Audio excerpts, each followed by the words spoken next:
Sunrise 12 Sunrise was the Graham functions ڕێزمان وەرگەکانی یەکەی شەشەم.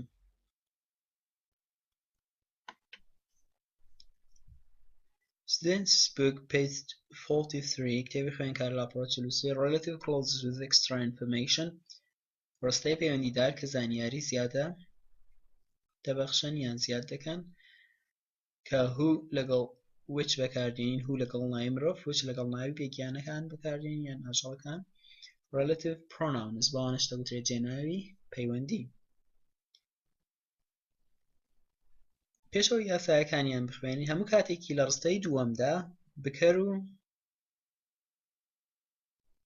لا دەچێت واتە لە ڕستەی دووەمدا بکەری ڕستەکە لا دەبین ئەگەر بکەری دابوو و هو یان وچی لە شوێن زیاد دەکرێت هو وچەکە بە گوێرەی ڕستەی یەکەم زیاد دەکرێت بەڵام هەموو کاتێکی لە ڕستەی دووەمدا ئەگەر سەبجێکت هەبوو پێویستە لا بچێت. دۆستەکان بەو جۆرەوەیەکەوە دەبەستین.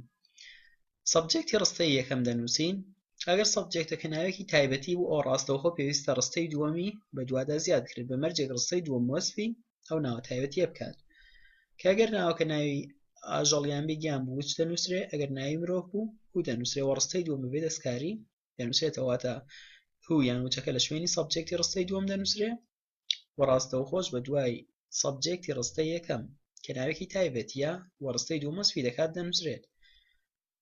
کرداری یاریدەدەریان کرداری سەرەکی ڕستەی یەکەم تا کۆتایی دەنووسرێتەوە. ئەگەر ئەو ناوە تایبەتیەی کە ڕستەی دووەم وەسفی دەکات ئۆبجێکت بوو و لە کۆتایی نووسرا بوو ئەوە ڕستەی یەکەم بێ دەستکاری دەنووسین. لە ڕستەی دووەمیشدا تەنها گۆڕانکاری ئەوەیە کە لە شوێنی سەبجێکتەکە ئەگەر هەبوو هو یان وچ دەنووسرێن ئەگەر نەچبوو پێویستە هو یان وچ بنووسرێن.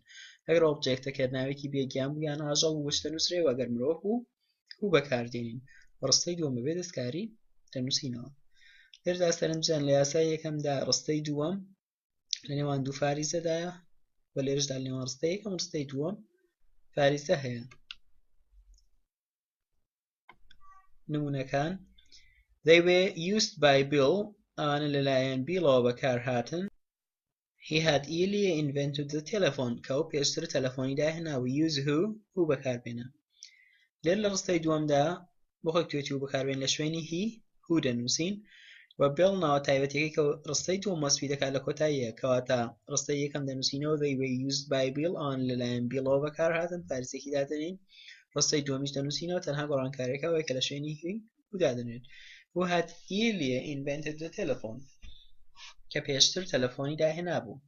دووەمیان Bell used them Bell بەکاری هێنان. لێرەدا سەیر بکەن Bell کە ناوە تایبەتیەکەی لە سەرەتادا واتە ڕستەی دووەم پێویستە لە دوایەوی زیاد بکرێ. He had earlier invented the telephone پێشتر تەلەفۆنی داهێنابوو.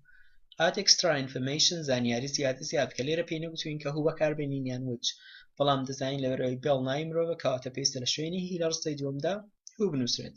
دەڵێن Bell ڕستەی دووەم دەنووسینەوە who had earlier invented the telephone کە پێشتر تەلەفۆنی داهێنابوو کردار و تەواوکەر ڕستەیەکەم لە کۆتایی دەنووسینەوە used them بەکاری هێنان.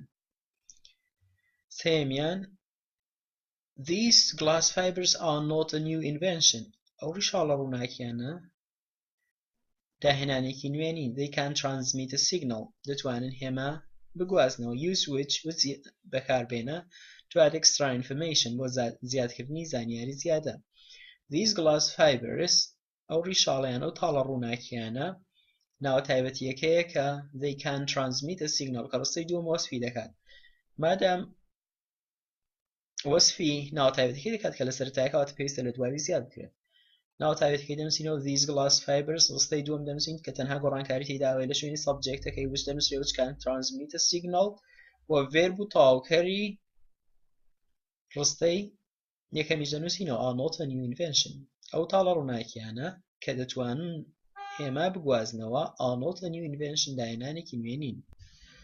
چوارم Scientists use these glass fibers زانایەکان ئەو تاڵە ڕووناکیانەیان بەکارهێنان they can transmit a signal دەتوانن نیشانەی بگوازنەوە join with which بە وچ بەیەکیانەوە بەستە. لێرە they can transmit a signal وەسفی glass fibers دەکات کە ناوە تایبەتەکەی وە لە کۆتایی هاتووە تا ڕستەی دووەم ڕاستەوخۆ بە دواییدا زیاد دەکرێت. ڕستەی یەکەم دەنووسینەوە Scientists use these glass fibers زانایەکان ئەو تاڵڕناکیانیان بەکارێنان لە شوێنی سەبجێکتی ڕستەی دووەم which دەنووسرێت بە خۆی نووسێتی which بەکاربێنن which can transmit a signal کە دەتوانن هێمایەک بگوازنەوە. پێنجەم The first website was created by Tim Berners-Lee یەکەم ماڵپەڕ لەلایەن Tim Berners-Lee ئەو دروستکرا add extra information زانیاری زیاد بکە use ئەو بەکاربێنە gave it free to the world بە خۆڕایی بە جیهانی بەخشی. لێرەدا هیچ شتێکی نەداوە واتە هوو یان وچی نەداوە کە بەکاربێنین بەڵام لەبەرەوەی Tim Berners-Lee ناوی مرۆڤە کەواتە هوو بەکاردێنین. gave it free to the world ئەوە سەبجێکتی لەگەڵ نیواتە بەسوێر بەواتە بێدەستکاری لە دوای هووەکە دەینووسینەوە. The first website was created by Tim Berners-Lee who gave it free to the world یەکەم ماڵپەڕ لەلایەن Tim Berners-Lee ئەو دروستکرا کە بە خۆڕایی بە جیهانی بەخشی. نمونەکانی تریش بە ئەمان شێوەن